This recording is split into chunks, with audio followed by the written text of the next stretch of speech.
Do do do do do do do do do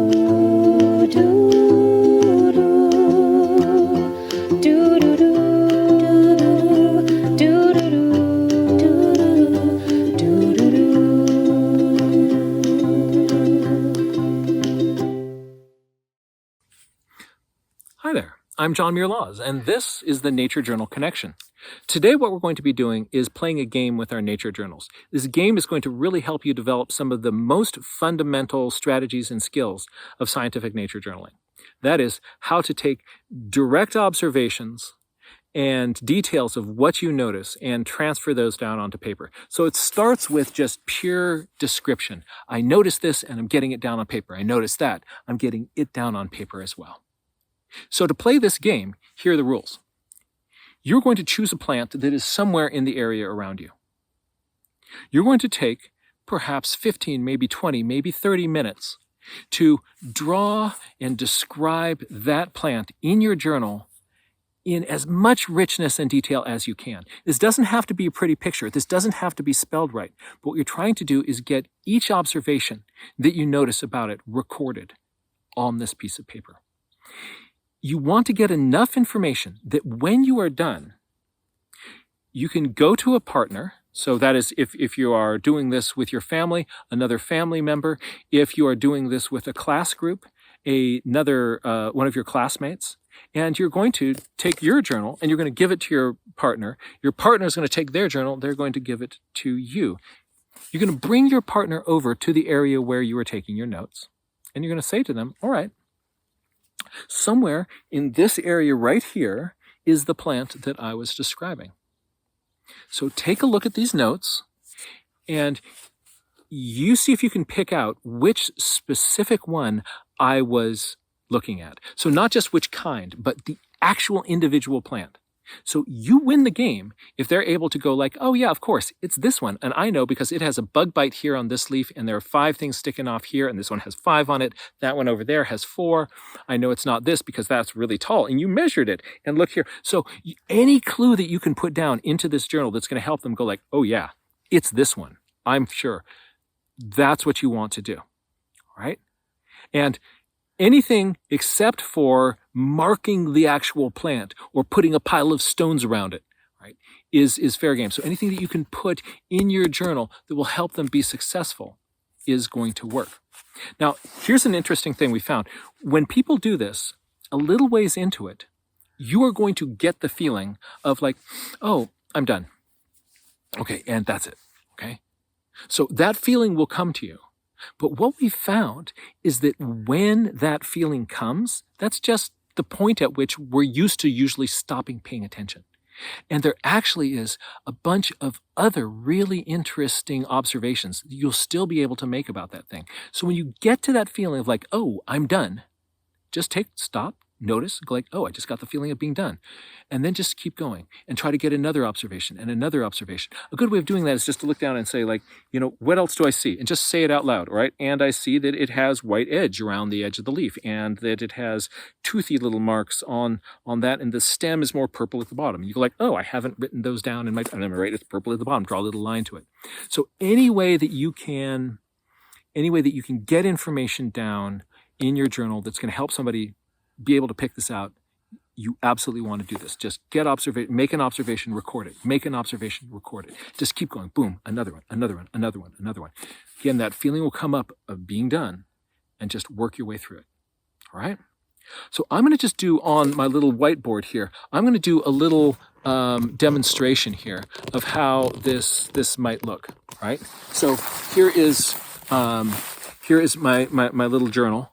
And let's say I was drawing a plant. I might start with just drawing like, okay, here is a plant, and it has these maybe 3 little stalks that comes up. They've got little balls on the ends of them, and there are leaves down here. I might want to actually count the number of leaves. This one has actually there's 3 leaves. So I'm going to put another one on there. Now, there's also, it has these big leaves down on the bottom of it. And so I start to draw those in. Now, these leaves at the bottom, they're brown. So I'm going to draw a line to this. I'm going to write these are brown, all right? And these are olive green, right? So I can use labels in here describing parts of things. Another thing that you might want to do is measure, right? That this thing is about it's less than a foot high, or better if you're using the metric system. You're saying, all right, this is about 2 decimeters high, right? Whatever it is. So you can get measurements in there. So this is 1 decimeter. This is right. So that's 1 decimeter there. So I'm showing that this is 2 decimeters tall. So I also could even make a map, right? If this is, let's say there's a large boulder here, right? Here's where my map is going to be. I'm going to write map, all right? There's a large boulder. There's a smaller boulder here. There is plant number 1 here. There's a few plants, 3 plants in this area that kind of look like this. And this one right here, right? I'm going to write, this is my plant. Right? So that could help somebody find it. This can help somebody find it. Anything that you can get down on your piece of paper. Think of them all as clues. The more clues you get, the better success somebody is going to have at finding yours. I'm going to do that right here on this hillside. And just in a moment, we'll see if you can pick out mine. But let's pause the video now. You go out, take some time, see if you can do this yourself, and then can your partner or buddy be able to find your plant? I'll see you soon. The plant you choose need not be spectacular. I found a scraggly, partly deer-chewed buckwheat on the side of a hill. That was my plant, and I dove in. I find that the more you look at anything, the more that you can find the little parts of it that hold the mysteries. It becomes interesting because of the kind of attention that we give it. I started with a straight-up description, using words and pictures and numbers to describe this plant as accurately as I could. As I take a closer look at it, the structure is really interesting. The leaves have this strange white, fuzzy underside, like they're covered with wool. And the top surfaces can be bright green and turning more to red as they get older. The stems are round and smooth, and they're also hollow. And several places I could find spots where some sort of an insect had chewed their way into that stem. So I was wondering, are they going in there are they living in there? Are they feeding on this? All of those were strange clues about this plant. So they're discoveries that I make, but they also help somebody else look at this page and go, oh, I know yours is this one right here because it's got these stems on the top where something has nibbled off all these flowers. It's got a hole right here. It's got a spot right here on the leaf. So trying to be as specific as I can about my plant is going to help you or somebody else be able to look at all the plants out there and choose, aha, this is your plant. That's our task. So here is my diagram. The plant that I was observing. Thought it was particularly interesting that there was a hole here in right underneath where these leaves are attaching, and all the flowers up above seem to have been munched off. I'm wondering if by deer. While I was painting, I saw 3 different deer walk by and take a look at me. So here are plants that are near me. And take a look at those and see if any of these match what you're seeing.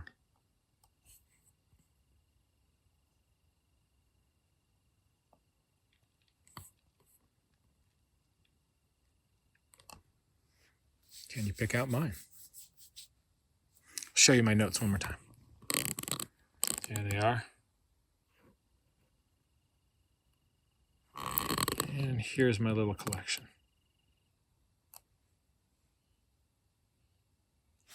So that's the idea of the secret plant search. If you can find the plant based on those observations, you win the game. And you just want to see how you can use words and pictures and numbers together to describe that in that plant you're looking at in as great detail as you can. It's a lot of fun. Very often when I'm out just exploring around all by myself, nobody to play the game with, I'll just imagine that they've got a buddy out here in the field with me. We're playing this game together. And I want to make that helps me kind of get that level of detail in my notes. That was my plant right there.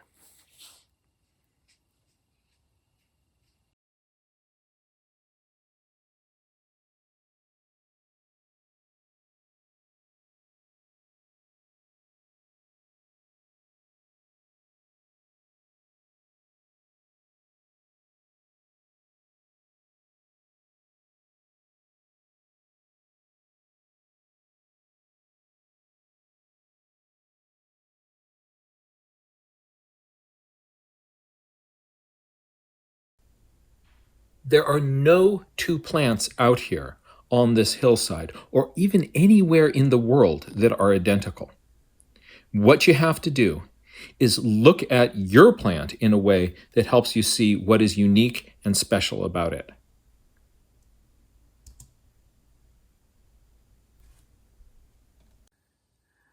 So I hope that was fun. It's neat to see what kind of observations that you can make. And when you get to that point where you think like, all right, I'm done, there's always something else. There's always some other thing that you can notice. And just be aware if you're able to push yourself past the point where you usually stop paying attention. That's what we want to start to do on a regular basis. Now let's also notice what parts of your notes that you took were particularly helpful to somebody else in picking out your plant. What kind of clues did you put in that were most useful? So those are probably strategies that you want to use again. Those kinds of clues, those kinds of notes. That worked. Do that again. Also, let's notice if while they were trying to pick out your plant, if you're thinking to yourself like, ooh, you know what I should have done? I should have made a little note that actually the plant is a lot bigger than that. I made it an enlargement and so they were looking for something that was really big. So if there's, or, like I should have, there was that other part that was right next to it. I should have drawn that in too. That would have really helped them because they thought it wasn't that. So if there is something that you would wish that you had done differently, note that. And next time you're making an observation like this, you can include those sorts of notes as well. All of these are strategies that we're going to be using again and again and again. We're going to be building on this skill set as the year goes on. And it's going to be a lot of fun. So thank you for joining us today. This is the Nature Journal Connection. I'm John Muir Laws, and I'll see you in the field. Thank you so much. Do do do.